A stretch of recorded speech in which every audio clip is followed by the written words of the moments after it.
Unknown BD বলছেন, sir আমার একটা প্রশ্ন ছিল, আশা করি এটার উপর একটি ভিডিও বানাবেন। পাস্ট টেন্সে হি রেড আ বুক নাকি ইয়েস্টারডে হি রেড আ বুক, সঠিক কোনটা? কারণ আমরা জানি রিড এর তিনটা ফর্ম একই, তাহলে আমি এখন এই বাক্যটা যদি লিখতে চাই সেক্ষেত্রে কোনটা লিখতে পারবো? প্রথমটা যদি না লিখতে পারে, কেন লিখতে পারবো না কারণটা ব্যাখ্যা করে যদি একটি ভিডিও বানান অনেক ভালো হয়েছে। আর আশা করি আমার প্রশ্নটা বুঝতে পেরেছেন আমি কোনটা জানতে চাচ্ছি। রিড এর তিনটা ফর্ম আলহামদুলিল্লাহ জানি একই, কিন্তু বাক্য গঠনের ক্ষেত্রে যদি পাস্ট টেন্সে ব্যবহার করতে যায় সেক্ষেত্রে ইয়েস্টারডে ব্যবহার না করলে কি বাক্যটা হবে না? প্রশ্নটা ভালো, তবে বাংলা লেখায় আরও যত্ন নিতে হবে, কারণ বাংলা বাক্য তৈরি করতে কষ্ট হচ্ছে। সুতরাং বেশি বেশি করে বাংলা পড়তে হবে আর বেশি বেশি করে লিখতে হবে। লেখা মানে হলো ফ্রি হ্যান্ডে লেখা, তাহলে লেখা ঠিক হবে। মানে কার পরে কি এগুলো ঠিক হচ্ছে না, যেমন করতে পারি এখন লেখা হচ্ছে পারে, এরকম কিছু ঝামেলা আছে। যাই হোক, প্রথম বাক্যটা he read a book, yesterday he read a book, দুইটা বাক্যই পাস্ট টেন্স আছে, কোনো ঝামেলা নেই। এখানে আমাকে পাস্ট টেন্স করার জন্য যদি আমি এখানে রেড লিখি তারপরে আমার ইয়েস্টারডে দেওয়াটা বাধ্যতামূলক না, এটা দিলেও হবে না দিলেও হবে।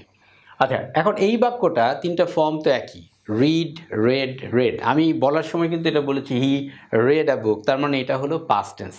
পাস্ট টেন্সের উচ্চারণটা হয়ে যায় রেড, আর মানে আর ইডি, রেড, রেড মানে লাল, লালের যে উচ্চারণ, আর এই রিড এর পাস্ট ফর্ম যেটা হয় সেটাও কিন্তু রেড, এটার উচ্চারণ পাল্টে যায়।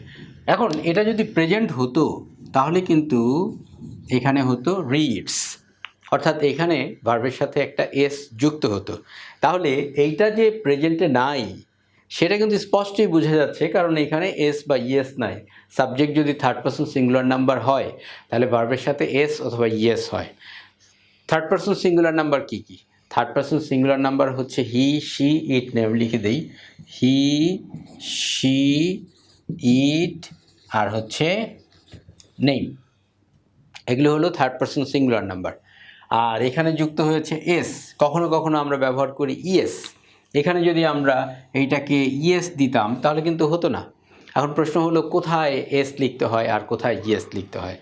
আমাদের ভার্বের শেষে যদি এস, এস এস মানে সিএইচ মানে double S, S S S বলা যায়, ডাবল এসও বলা যায়, সিএইচ, এসএইচ, এক্স, ও, জেড এগুলো যদি থাকে তাহলে ভার্বের শেষে ইয়েস হয়, অন্যথায় এস হয়। যেমন এখানে আছে ডি শেষে, সুতরাং ডি এর পরে আমরা এস দিব, কারণ এটার মধ্যে এটা পড়ে না।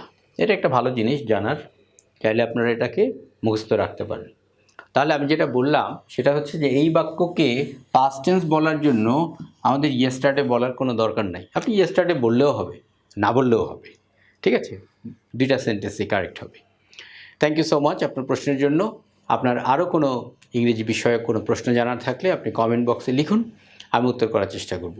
পরিশেষে দেশকে ভালোবাসুন, বিশ্ব মানবতার কল্যাণ অবদান রাখুন, সকলের জন্য শুভেচ্ছা, ভালো থাকুন।